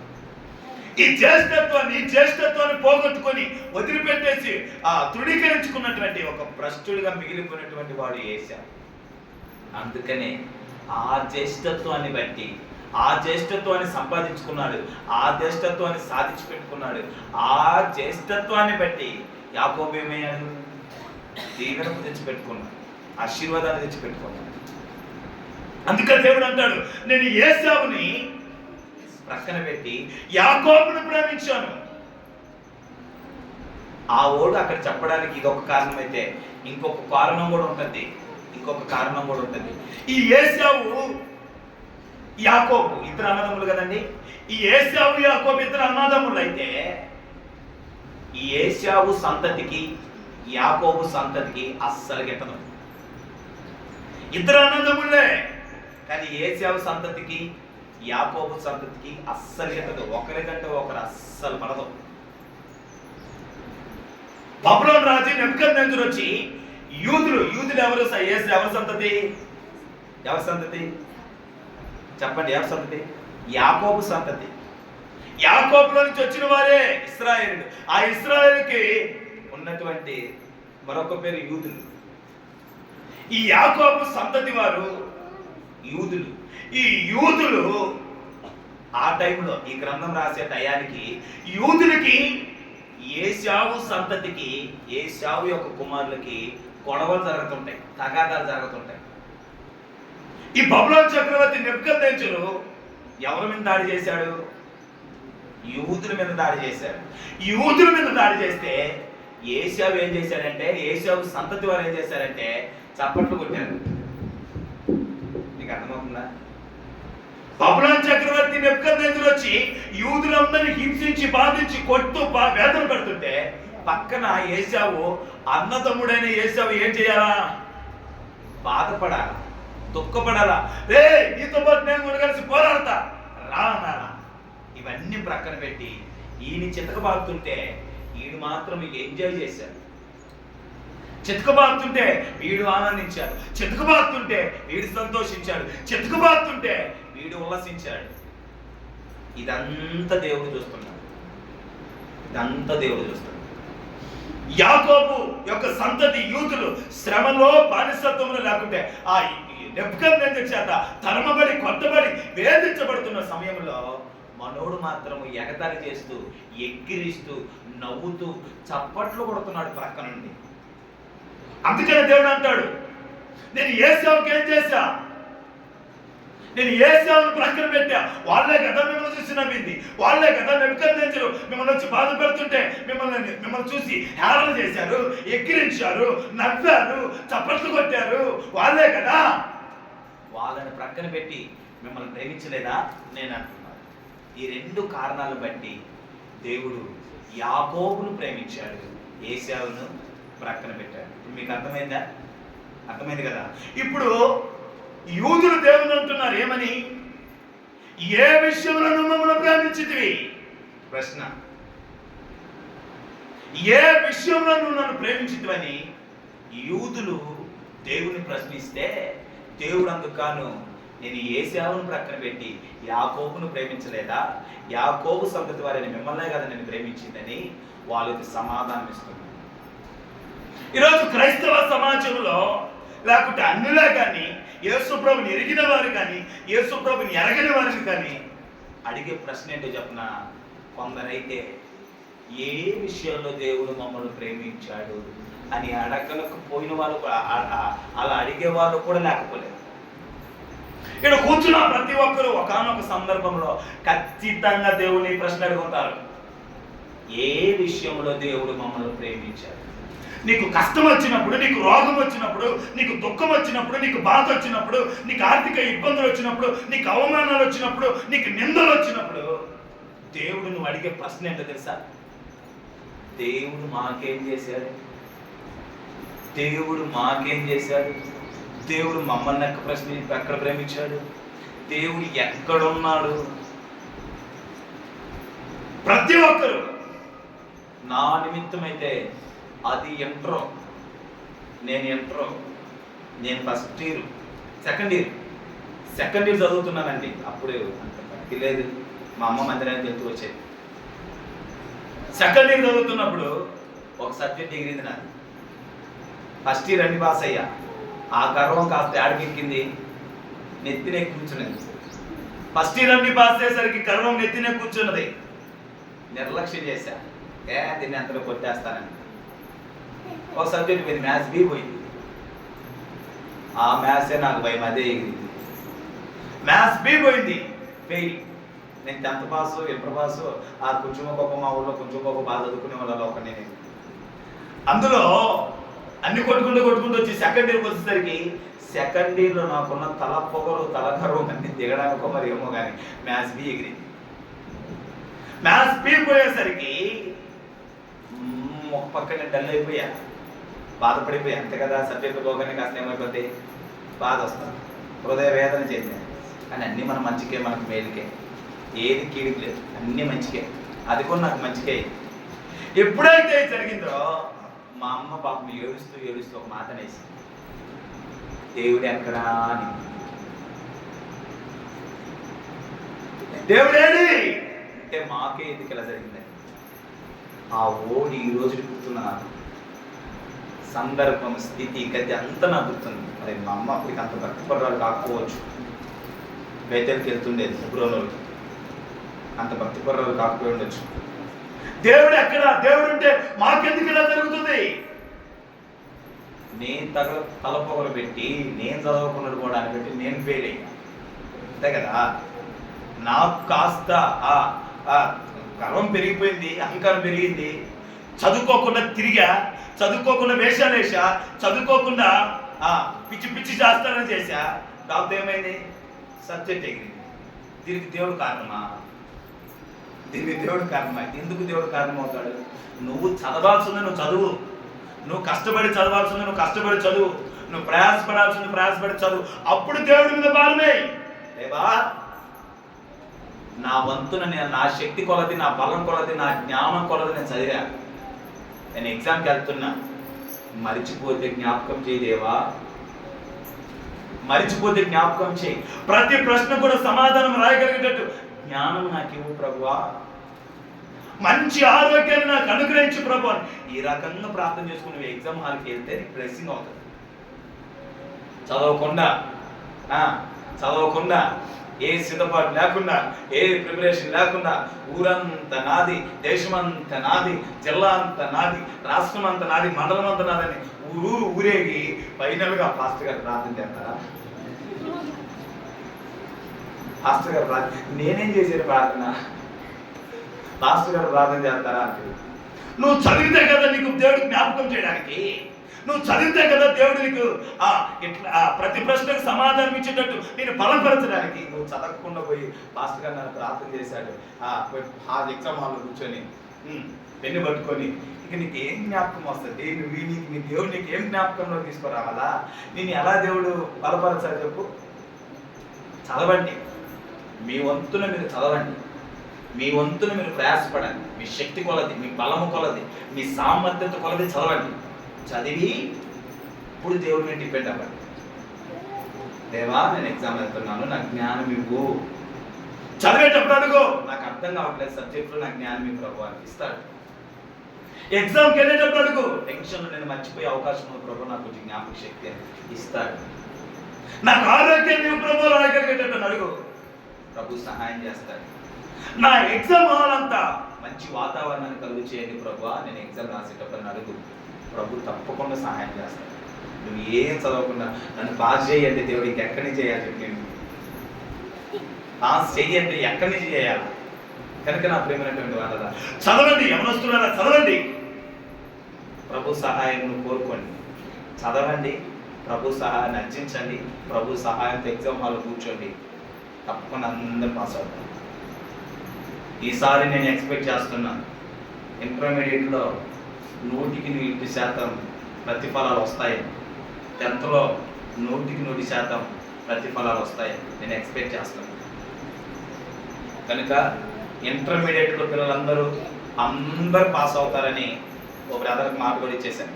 ఈసారి చూసుకో మొత్తం పాస్ అవ్వాలని చెప్పాను. ఇంటర్మీడియట్లో 10వ తరగతిలో కూడా మా వాళ్ళు అందరూ పాస్.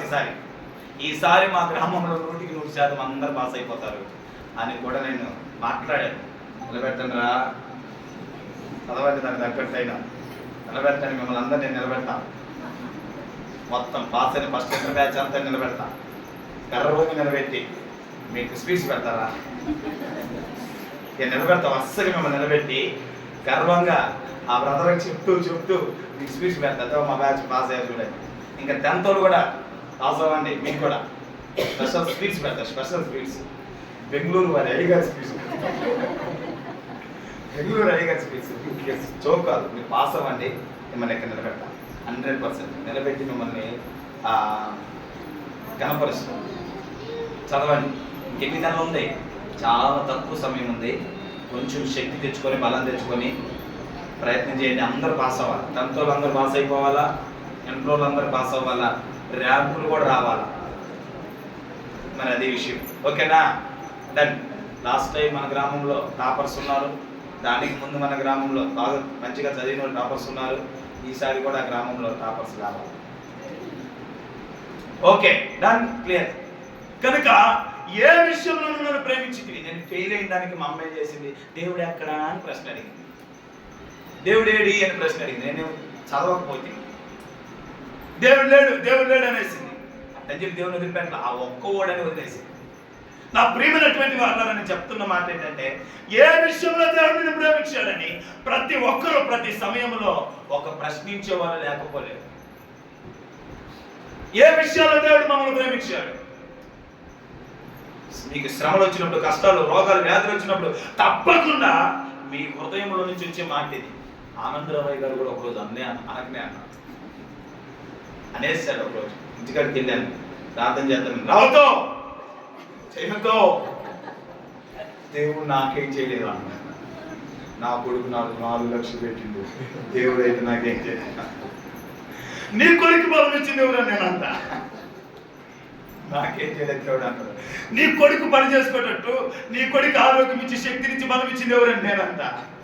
అయినా పర్లేదు, నువ్వు చేయొద్దు నా ప్రార్థన అంటాడు.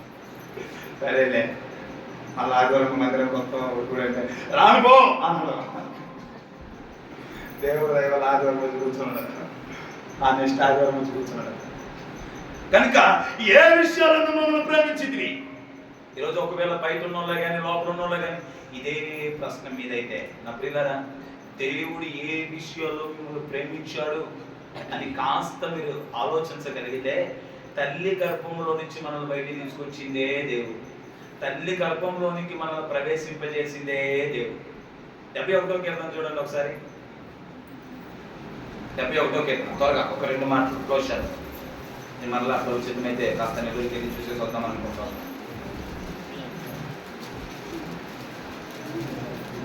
71వ కీర్తన 5-6 వచనాలు. నీవే నాకు ప్రముఖుడివై ఉంటివి. తల్లి గర్భము నుండి నన్ను ఉబ్బింపచేయువాడవు నీవే. నిన్ను గూర్చి నేను నిత్యము స్తుతిగానము చేయుదును. చాలక్క, విందాం, జాగ్రత్తగా విందాం. ఇక్కడ ఏమంటున్నారు?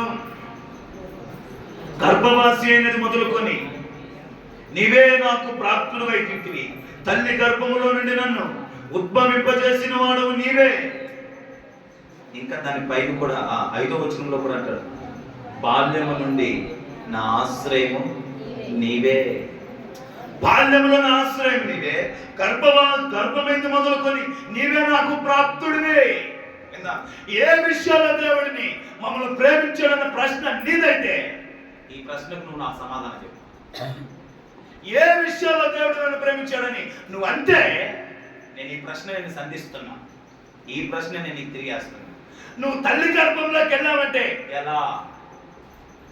నువ్వు అంటావు నా తండ్రి వల్ల, నా తల్లి వల్ల, నా తండ్రి వల్ల నేను తల్లి గర్భంలోకి వెళ్ళానని నువ్వు అంటావు.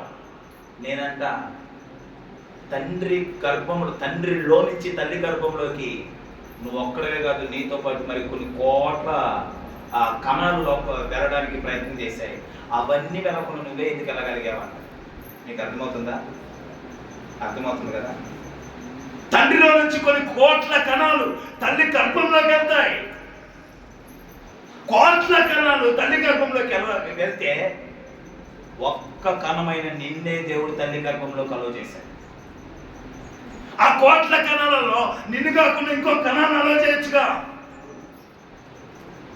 కానీ దేవుడు నిన్నే తల్లి గర్భంలో అలో చేశాడంటే నీ మీద దేవుడుకున్న ప్రేమ. మీకు అర్థమైందా? అర్థమవుతున్న వాళ్ళందరూ కొద్దిగా హల్లెలూయా చెప్పండి. ఈ విషయాలు మాట్లాడడానికి కాస్త మొహమాటంగా, లేకపోతే సిగ్గుగాను, లేకపోతే బూతులు మాట్లాడుతున్నా అనుకోకండి. బూతులు ఏమి లేవు, ఉన్నది చెప్తున్నా, సైన్స్ చెప్తున్నా, కొంచెం అర్థమయ్యేలాగా. మన తండ్రి గర్భంలో నుంచి కొన్ని కణాలు వెళ్తాయండి, వాటిని శుక్ర కణాలు అంటారు. ఇవి తండ్రిలో నుంచి వెళ్తాయి. తల్లి యొక్క అండంలో అందమైన రౌండ్గా గుండ్రంగా స్టాండర్డ్గా ఉంటుంది. కోట్ల కణాలు కోట్ల కణాలు కోట్ల కణాలు. ఈ కోట్ల కణాలు తండ్రి యొక్క గర్భంలో నుంచి తల్లి యొక్క గర్భంలోకి వెళ్తే ఈ తండ్రిలో నుంచి వచ్చి తల్లి యొక్క అండాన్ని తీసేస్తాయి. తల్లి యొక్క అండాన్ని తీసేస్తాయి. నేను లోపలికి వెళ్ళాలా, నేను లోపలికి వెళ్ళాలా, నేను లోపలికి వెళ్ళాలా, నేను లోపలికి వెళ్ళాలని ఒకదానికొకటి ఒక శుక్రకణానికి ఒక శుక్రకణం పోటీ పడి తల్లి అండం మీద దాడి చేస్తాయి. ఇన్ని శుక్రకణాలు తల్లి అండం మీద దాడి చేసిన దేవుడు ఒక శుక్రకణానికి అలోయిస్తాడు. ఒకే ఒక శుక్రకణం అండం లోపలికి వెళ్ళాలి. ఒకే ఒక్క శుక్రకణానికి మాత్రం, ఒక కణానికి మాత్రమే దేవుడు అలోయిస్తాడు. ఆ కణమే నువ్వు. తల్లి గర్భములోనికి నేను ప్రవేశపెట్టింది నా దేవుడు. ఆ కణం తల్లి గర్భంలోకి వెళ్ళి ఆ కణం ఎంత ఉంటుందండి? కంటికి కూడా కనపడనంత చిన్నది ఆ కణం, శుక్రకణం. అది గర్భంలోకి వెళ్ళి అదేమవుతుంది? ఒక రక్తపు ముద్దగా మారుతుంది.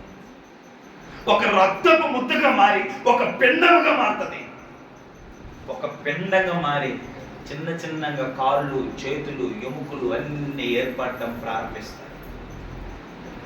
కాళ్ళు, చేతులు, ఎముకలు, కళ్ళు అన్నీ ఏర్పడటం ప్రారంభిస్తాయి. తల్లి గర్భంలోనే ఉంటుంది కానీ ఉమ్మ నీరు మాత్రం తాగదు. గర్భంలోనే ఉంటుంది, ఉమ్మ నీరు తాగరు. ఉమ్మ నీరులోనే ఉంది. ఉమ్మ నీరు తాగకుండా క్షేమకరంగా బయటకు వచ్చావు, క్షేమకరంగా బయటపడ్డావు. ఈ ప్రాసెస్ అంతా జరిగించింది ఎవరో? దేవుడు. లేకపోతే నీ తల్లి ఏమన్నా గర్భంలో నీ కళ్ళు పెట్టిందా, నీ చేతులు పెట్టిందా, నీకు ఎముకలు పెట్టిందా, ఉమ్మని దాక్కుండా నీకేమన్నా ప్రొటెక్షన్ చేసిందా? నీకు నీ తల్లికి కనెక్షన్ కలిపిందే దేవుడు, పేగు బంధం. నీకు నీ తల్లికి తల్లి తింటే ఆ తల్లి తినే తిండి ద్వారా బలపరచబడి ఎదిగి వర్తిల్లావు. నీకు నీ తల్లికి కనెక్షన్ కలిపింది దేవుడు. ఒక కనెక్షన్ కలిపాడు, ఒక కనెక్షన్ కలిపాడు. ఆ కలిపింది దేవుడు. నీకు తోడై ఉన్నది. నీకు ఎముకలు కలుగజేసింది, నీకు కళ్ళు కలుగజేసింది, నీకు చేతులు కలుగజేసింది, నీకు కాళ్ళు కలుగజేసింది, నీకు రూపం ఇచ్చింది దేవుడు. దేవుడు నిన్ను ఇదంతా కలగజేసి భూమికి నిన్ను సురక్షితంగా తీసుకొచ్చాడు. క్షేమకరంగా భూమికి నిన్ను ఉద్భవించి నువ్వు పెద్దోడు అయ్యేంత వరకు ప్రభు నీకు ప్రొటెక్ట్ చేస్తూ వచ్చాడు, కాపాడుతూ వచ్చాడు. నీ తల్లిని 24 గంటలు కాపాడుతుందా? కాపాడదా? చిన్ననాటి నుంచి పెద్ద ఎత్తు వరకు, లేకుంటే చిన్ననాటిలో అయినా చిన్న ఏజ్లోనైనా నీవు నీ కుమారుడికి నీ తల్లికి 24 గంటలు కాపుదలు ఇవ్వగలవా? మాకు చిన్న పిల్లలు ఉన్నారండి. ఎంతసేపు అంటే కొద్దిసేపే వాళ్ళని మేము చూడగలం, కాసేపు మేము చూడగలం. తల్లి పక్కలో ఉన్న నిద్రపోతుంది కదా తల్లి, ఆ నిద్రపోయే టైంలో మేము పిల్లలు చూడం కదా. పిల్లలు ఆడుకోవడానికి వెళ్ళినప్పుడు ఆ పిల్లలు మేము చూడం కదా. పిల్లలు స్కూల్కి వెళ్ళినప్పుడు ఆ పిల్లలు మేము చూడం కదా. పిల్లలు బయటకు వెళ్ళినప్పుడు ఆ పిల్లలు మేము చూడం కదా. పిల్లలు దూర ప్రాంతాల్లో ఉన్నప్పుడు మేము చూడం కదా. కాపాడి భద్రపరిచి తోడైండి క్షేమం ఇస్తుంది ఎవరో? దేవుడు. ఏ విషయాల్లో నన్ను ప్రేమిస్తున్నావు అని అంటే తల్లి గర్భంలోకి నువ్వు ఎలా వచ్చావో ఒకసారి ఆలోచిస్తే ఈ ప్రశ్న నీ నోట ఎప్పుడు రాదు. తల్లి గర్భంలో నుంచి నువ్వు బయటకు ఎలా వచ్చి ఎదిగి ఈ స్థితిలో ఉన్నావని నువ్వు ఆలోచిస్తే ఈ నీ నోట ఏ విషయంలో దేవుడు నన్ను ప్రేమించాడనే మాట రా. నువ్వు భూమికి రాగానే, తల్లి గర్భంలో నుంచి నువ్వు భూమికి రాగానే నువ్వు గాలి పీల్చడానికి నీకేం దొరికింది? ఆక్సిజన్. ఆక్సిజన్ వచ్చింది ఎవరు? గాలి ఇచ్చింది ఎవరు? దేవుడే. చెట్లు ఇచ్చింది ఎవరు? దేవుడే. నీకు భూమిని ఏర్పాటు చేసింది ఎవరు? దేవుడే. సూర్యుడు ఇచ్చింది ఎవరు? దేవుడే. చంద్రుడు ఇచ్చింది ఎవరు? దేవుడే. నీకు సమస్త సృష్టిని ఇచ్చింది ఎవరు? దేవుడే. నువ్వు తయారు చేసావా? సరే, మా తాతగారు ఏమైనా తయారు చేసి పెట్టారా? ముత్తగారు ఏమైనా తయారు చేసి పెట్టారా? సూర్యుని, చంద్రుని, భూమిని, చెట్టుని, నీరును, సమస్తమును ఎవరి కొరకు? ఎవరి కొరకు? ఎవరి కొరకు చెప్పండి? మానవుల కొరకే. చంద్రుడు ఎవరి కొరకు? సూర్యుడు ఎవరి కొరకు? ఆకాశం ఎవరి కొరకు? నీరు ఎవరి కొరకు, భూమి ఎవరి కొరకు, రాయి ఎవరి కొరకు, చెట్టు ఎవరి కొరకు, పెట్టె ఎవరి కొరకు, జంతువు ఎవరి కొరకు, ఇవన్నీ మానవుడి కొరకే. మానవుడి కోసం దేవుడు ఇవన్నీ ఇచ్చాడు. నువ్వు భూమి మీదకి రాగానే, తల్లి గర్భం నుంచి భూమి మీదకి రాగానే ఏలు అనుభవించు, బ్రతుకు సంతోషంగా ఆనందభరితంగా, నీవు నాతో నేను నీతో, నన్ను మరవకుండా నన్ను విడవకుండా నన్ను అంటిపెట్టుకొని నేను ఇచ్చిన సమస్త సృష్టి ద్వారా ఆనందిస్తూ సంతోషిస్తూ బ్రతుకు అని దేవుడు తల్లి గర్భం నుంచి బయటికి రాగానే సమస్తం సిద్ధపరిచి మనకి ఇచ్చేశాడు. ఫస్ట్ దేవుడు సృష్టిని సృష్టించాడా లేకుంటే మనిషిని సృష్టించాడా? ఫస్ట్ దేవుడు ఎవరిని సృష్టించాడు? సృష్టిని సృష్టించాడు. తర్వాత ఎవరిని సృష్టించాడు? మనిషిని సృష్టించాడు. ఈ సృష్టిని అంతా సృష్టించి దేవుడు అన్నాడు, దీన్ని ఏలి అనుభవించి ఆనందించండి అన్నాడు. జంతువులకు పేర్లు పెట్టింది ఎవరు? మనమే. ఈ వృక్షాలు ఫలాలు మొత్తం ఎవరి కొరకు? మన కొరకే. దేవుడు సమస్త సృష్టిని మానవుడి కొరకు ఇచ్చాడు. ఇప్పుడు నువ్వు చెప్తావా దేవుడు ఏ విషయంలో నన్ను ప్రేమించాడంటే? దేవుడు నన్ను ఏ విషయంలో ప్రేమించాడని నువ్వు చెప్పగలవా? చెప్పలేవు. దేవుడు నిన్ను తల్లి గర్భంలో ప్రవేశపెట్టి నిన్ను కాపాడి పెద్దలు చేయడమే కాకుండా నువ్వు భూమికి రాగానే నువ్వు బ్రతకడానికి సమస్తం ఏర్పాటు చేశాడు. అది దేవుని ప్రేమ, అది ఆ మహోన్నతుని ప్రేమ. ఇంకా దేవుడు ఏం చేశాడు? నీ కొరకు నా కొరకు కల్వరి సిలువలోకి వచ్చాడు. ఎందుకు వచ్చాడండి? ఎవరి కొరకు వచ్చాడు? యేసు ప్రభు కల్వరి సిలువలోకి ముగిస్తున్నాడు, క్లోజ్ చేశాడు. ఎవరి కోసం వచ్చాడు చెప్పండి? ఏం అవసరం ఆయనకి? ఏం అవసరం చెప్పండి? భూమి మీదకి ఆయన రావడం ఏమవసరం? పశువుల పాత్రలను జన్మించడం ఏమవసరం? ఆ కల్వరి సిలువలో వేలాడటం ఏమవసరం? అవమానాలు ఏమవసరం? ఆ పిడిగుద్దులు ఏమవసరం? ఆ ముళ్ళ కిరీటాలు ఏమవసరం? ఆ చేతులలో కాళ్ళలో శీలలో పల్లెపు పోటులు ఏమవసరం అండి ఆయనకి? ఎందుకు వచ్చాడండి? దేనికి వచ్చాడు? పరలోకంలో సమీపించడానికి తేజస్సులో పరిశుద్ధుడని దూత గానములతో కొనియాడబడుతూ ఉరేకించబడుతున్న ఆయన పరమును విడిచి దీనుడుగా తను తగ్గించుకుని రిక్తుడిగా భూమి మీదకి రావడానికి గల కారణం ఏంటండి? నిన్ను ప్రేమించి కదా?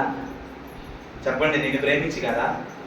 నిన్ను ప్రేమించి కదా యేసు ప్రభు భూమి మీదకి వచ్చాడు. నిన్ను ప్రేమించి కదా యేసు ప్రభు ఆ కల్వరి సిలువలో ఆకాశానికి భూమికి మధ్యన వేలాడాడు, నలిగిపోయాడు. అవమానాలు, నిందలు, పల్లెపోటులు ఇవన్నీ ఎవరి కొరకు? నీవు నేను చేసిన పాపములో నుంచి మనల్ని విడిపించి మనకు పరలోక రాజ్యం అనగా తన పక్కన నిలబెట్టుకునే ధన్యతనివ్వడానికి దేవుడు చేసిన త్యాగం కదా ఈ త్యాగం ఉంటున్నది. ఈ త్యాగం వెనుక ఉన్నది మానవుల పైన దేవుడుకున్న ప్రేమ కదా. ఇప్పుడు అనగలమా దేవుడు ఏ విషయాలు మమ్మల్ని ప్రేమించాడని? ఏ విషయాలు దేవుడు మమ్మల్ని ప్రేమించాడని మనం అనగలమా? నా ప్రియమైనటువంటి వాళ్ళారా, దేవుడు మనం ప్రేమించాడు కనుకనే కల్వరి సిలువలో తన రక్తం కాచి మన పాపములు, మన దోషములు, మన అపవిత్రత అంతటి నుంచి మనల్ని విడిపించాడండి. ఇంత ప్రేమ కలిగిన వాళ్ళు ఎవరున్నారు చెప్పండి? ఇంత ప్రేమ కలిగిన వాళ్ళు ఎవరున్నారు? ఇంతగా ప్రేమించే వాళ్ళు ఎవరున్నారు మీరు చెప్పండి? ఇప్పుడు అనగలమా మనము? ఒక్కరోజు కడుపు కాలిపోగానే, ఒక్కరోజు కడుపు కాలగానే, ఒక్కరోజు ఆర్థిక ఇబ్బందులు రాగానే, కొంచెం అనారోగ్యం రాగానే, కొంచెం కష్టం రాగానే, పిల్లల చదువులు తప్పగానే ఏమంటాం మనము? దేవుడేడి, దేవుడు ఎక్కడ, దేవుడు ఏ విషయంలో మమ్మల్ని ప్రేమించాడని దేవుణ్ణి ప్రశ్నించేవాళ్ళు, నిలదీసేవాళ్ళు లేరు. ఫర్ ఎగ్జాంపుల్, చివరి మాట, నీ కడుపున పుట్టిన కుమారుడిని పెంచి పెద్ద చేసి ఉన్నతమైన వాడిగా చేసి రేపు నీ కుమారుడు పెళ్ళైన తర్వాత తన పిల్లలతో కలిసి, తన భార్యతో, తన సతీమణితో కలిసి ఏదో ఒక సందర్భంలో మరి కోడలు పడకుండా ఉంటుందా? చింత మరి కోడలు మాట్లాడతారు, చిన్నదో పెద్దదో ఏదో ఒకటి చిన్న రాద్దంత మీద ఉంటుంది కదా. సత్యాలు చెప్పినప్పుడు బాధలు ఉంటాయి కదా, తప్ప చిన్న చిన్న బాధలు, ఇబ్బందులు, ప్రతికూలతలు ఉంటాయి కదా. ఎక్కడో దొక్క వచ్చినప్పుడు కొడుకు పోయి, నాన్నా ఏం చేసావు, నాకు ఏమిచ్చావు నాకు?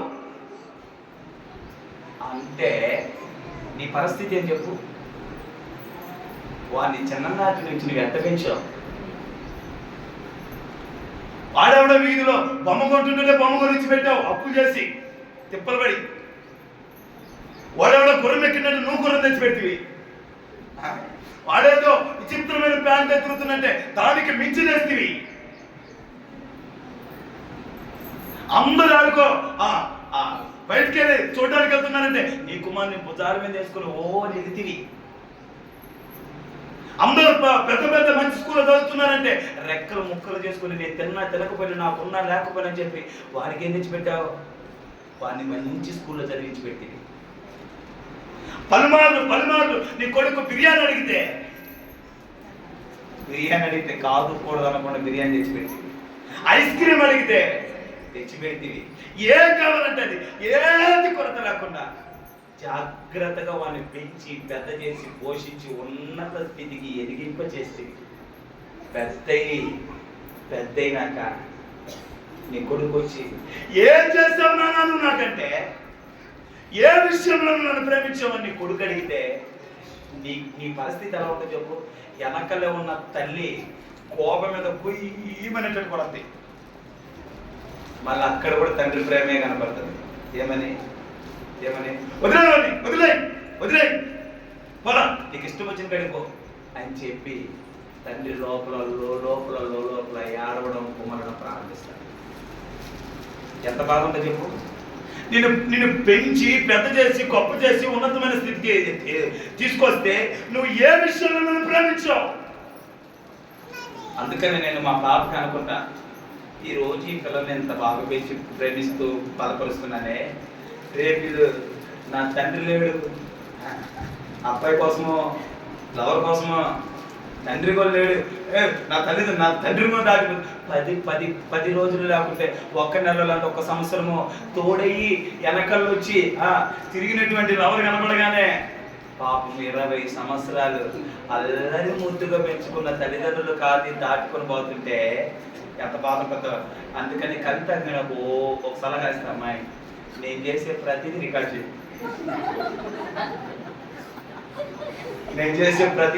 చేయి, పెద్ద నాకు రేపు కూడా అర్థం కూడా తిరిగింది అనుకో, నీ నాన్న పడిన కష్టం చూడమ్మా అని ఏం చూపించావు. నీ నాన్న నీ తండ్రి పడిన కష్టము బాధ ఎంత సంపాదించి పెద్ద చేశారు చూడమ్మా అని ఆ వీడియో వేసి చూపించాను అని ఒక రికార్డ్ చేయని చెప్తాను నేను. ఎందుకో నా భయం మరి లేదా అలాంటి ఓ పనికి మనలోని దారం తిరిగే దానం వచ్చి పాతమంటే వెళ్ళిపోతున్నారు, తల్లిదండ్రులు విడిచిపెట్టేసి వదిలేసిపోతున్నారు, విడిచిపెట్టిపోతున్నారు, మాటలు తిరస్కరించిపోతున్నారు. ఎంత బాధకరమైన విషయం అది. ఎంత పెంచారు తల్లిదండ్రులు. నాకు నిజం చెప్తున్నానండి, నా కూతురుని పెంచుతుంటే అవతల తల్లిదండ్రులు ఏంటో నాకు తెలిసిపోతుంది. పాల ప్యాకెట్ తక్కువైతే పాల ప్యాకెట్ పరిగెడతా ఉన్నానండి. మనం ఎప్పుడు బజ్జీ తినాలనిపించింది ఆ చెప్పు ఆ రోడ్డు కాడ, ఒరే కాంపర్స్ ఉండవేమో, కాంపర్స్ తక్కువైపోతామని బజ్జీలు కూడా అనుకున్న జోబులు డబ్బులు పెట్టుకుని కాంపర్స్ కోసం ఎత్తుకోమేనానండి. కలిగిరి దగ్గర పోయేసరికి అక్క ఫోన్ చేసింది కాంపర్స్ తీసుకోవాలా అని. నిజమండి, పాప ఈ మధ్య మా పాప డై అంటూ తిరుగుతుంటే పాప తిన్నానికి ఏమి లేవు, పండ్లు ఏమి లేవు. కాస్త బాధపడ్డాను, అయ్యో పండ్లు కూడా ఏం లేవు ఇంట్లో, తిన్నానికి ఏం లేవు. కొంచెం హృదయం కర్త చెందింది. ఏడో దగ్గర పొలాలు ఏం తెచ్చిపెట్టాలా, ఏడో దగ్గర పండ్లు తెచ్చిపెట్టాలా పిల్లలకి. ఎంత ప్రేమిస్తామండి పిల్లల్ని, ఎంత ప్రేమిస్తాం. నాకు అది అనిపిస్తుంది. పండగలు వస్తే మనం కూడా కట్టుకోము బట్టలు, వాళ్ళకి ఎంతటి బట్టలు ఇస్తామండి. ఎక్కడ నా కుమారుడు నా కొడుకు సమాజంలో తక్కువ వాడిగా కొరత కలిగిన వాడిగా దూషింపబడకూడదని వెనకేసుకొని నెట్టుకొని బలపరుచుకొని ముందుకు నడుస్తామే. కానీ వాళ్ళు 20 సంవత్సరాలు వాళ్ళ నెత్తి మీదకి వచ్చేసరికి, 18 సంవత్సరాలు వాళ్ళ నెత్తి మీదకి వచ్చేసరికి 18 అవసరం లేదు. ఈ రోజుల్లో 13, 14 వస్తే చాలు, నువ్వెవరో నేను ఎదుగా, నీకు నాకు సంబంధం లేదా, చలో. ఎంత దారుణం. నా పిల్లలు పెంచుకుంటే నాకు అదే అనిపిస్తుంది. నా ఫ్యూచర్ నాకు తెలిసిపోతుంది, రేపు రాకూడదండి. నిజంగా అంత ప్రేమిస్తానండి పిల్లల్ని. అంత ప్రేమించిన పిల్లలు రేపు తన్నితే బాగుంది, ఎగిసి గుండెల మీద తన్నితే తట్టుకోగలమా? ఆలోచించండి యవనస్తులా, మీకే చెప్పారు. ఎంత ప్రేమించారో తెలుసా మీ తల్లిదండ్రులు? ఈ రోజులో కాస్త అన్ని వెసులుబాటులో ఉన్నాయి. ఒకప్పుడు మిమ్మల్ని పెద్ద చేయడానికి కోల్పోయిన బాధలు కాదు. అర్ధరాత్రులు అయితే హాస్పిటల్కి చలి లేదు, అన్న లేదు, భుజాల మీద వేసుకుని పరిగెత్తాలా. తగ్గితే హాస్పిటల్, తుమ్మితే హాస్పిటల్, జ్వరం వస్తే హాస్పిటల్, ఏదైనా హాస్పిటల్, ఆడప్పు ఏడప్పు అమ్మా అమ్మా అమ్మ అని వాళ్ళని వీళ్ళని బతిమలాడుకొని పరిగెత్తాలి హాస్పిటల్కి. వీళ్ళకి ఏం తెలుసు? ఒక పనికిమాలలో ఒక తగలగానే, ఒక పనికిమాలలో ఒక తగలగానే ఓ అని వాళ్ళు వెళ్ళిపోతారు. ఇక తల్లి మీద ప్రేమ ఉండదు, తల్లిదండ్రుల మీద ప్రేమ ఉండదు. నీకు ఎంత కష్టపడ్డారనుకుంటున్నావు? మిమ్మల్ని పెంచి పెద్ద చేసి ఉన్నతమైన స్థితికి తీసుకురావడానికి ఎన్ని రాత్రులు నిద్రలేవో ఆ బాధ నేను అనుభవిస్తున్నా. ఎన్ని రాత్రులు నిద్రలేవో. 11 గంటల క్లాస్ తిరుగుతుంటా, ఏడుస్తుంది. 2 గంటల క్లాస్ ఉంది, 3 గంటల క్లాస్ లేస్తూనే ఉంటుంది. లేచేది మళ్ళీ పుచ్చుకొచ్చేది మళ్ళాడిపోతుంది. నేను కవితలు మా చిన్న పాప ఎప్పుడు పడితే అప్పుడు లేస్తుంది. ఇంకో పాపను మా ప్రశాంత్ దగ్గర పడుకోబెట్టి పడుకోదే డై అంట. అది ఒకటి తుప్పటి ఒకటి వేసుకొని తప్ప ఒకటి పట్టుకొని తలుపు తమాకం బాగుంటుంది. డై డై డై అంట పడుకుంటాం. మళ్ళా నిద్రలు లేని రోజులు పిలవాలి. మా కోరికలు, మా ఆశలు, మా అన్ని చంపేసుకొని పిల్లలే మాకు సమస్తమని ఆ పిల్లలను అల్లారి ముద్దుగా పెంచుకొని పెద్ద చేస్తే ఎగిసి తంతున్నారు పిల్లలు ఈరోజు. మా సంఘంలో ఉన్న వాళ్ళు చేయకండి దయచేసి. తల్లిదండ్రుల ప్రేమను కాస్త ఆలోచించాలి. కనుక ఇలాగని కుమారుడు నేను వ్యతిరేకిస్తే నీ పరిస్థితి ఎలా ఉంటుందో, దేవుడేడి అన్నప్పుడు దేవుడు హృదయం కూడా అంత నలిగిపోతుంది. ఏ విషయంలో దేవుడు నన్ను ప్రేమించానని నువ్వు క్వశ్చన్ చేసినప్పుడు దేవుడి పరిస్థితి ఏంటో చెప్పనా? రే, నీ గర్భంలో పంపించింది నేనురా, నీ కొరకు సృష్టించింది నేనురా, నేను పెద్ద ఎంతవరకు కాపాడి పోషించి బలపరిచింది నేనురా, నేనేది. ఏ విషయంలో నన్ను ప్రేమించావు నన్ను అడుగుతున్నావే. నేను తల్లిలోనికి అలవ చేసి భూమిని తీసుకొచ్చింది నేను అంటాడు. నీ కుమారుడిని నిలదీస్తే నీకు ఎంత బాధ కలుగుతుందో. నువ్వు దేవుడు లేడు, దేవుడు ఎక్కడ, దేవుడు నాకు ఏం చేశాడు అన్నప్పుడు నా దేవుడు హృదయం కూడా అంత చితిరిపోద్ది, అంత కలత చెందుతుంది, అంత బాధ చెందుతుంది. కనుక ఏ విషయాల్లో దేవుడు మనల్ని ప్రేమించాడంటే తల్లి గర్భంలోనికి మనం నడిపించాడు. మన కోసం సర్వ సృష్టిని దేవుడు ఇచ్చాడు. మన కోసం ఆయన కలువరి సిలువలో యాగమైపోయి త్యాగమైపోయి రక్తం కార్చాడు. ఇది ఆయన ప్రేమ. ఈ ప్రేమను ఎరిగిన వారమైన మనం ఎప్పుడు ఎన్నటికి ఏ రోజుకి కానీ ఏ విషయాలను నన్ను ప్రేమించామన్న ప్రశ్న మన నోటికి రాకుండాను కాక. కళ్ళు మూసుకొని ప్రార్థిస్తాను.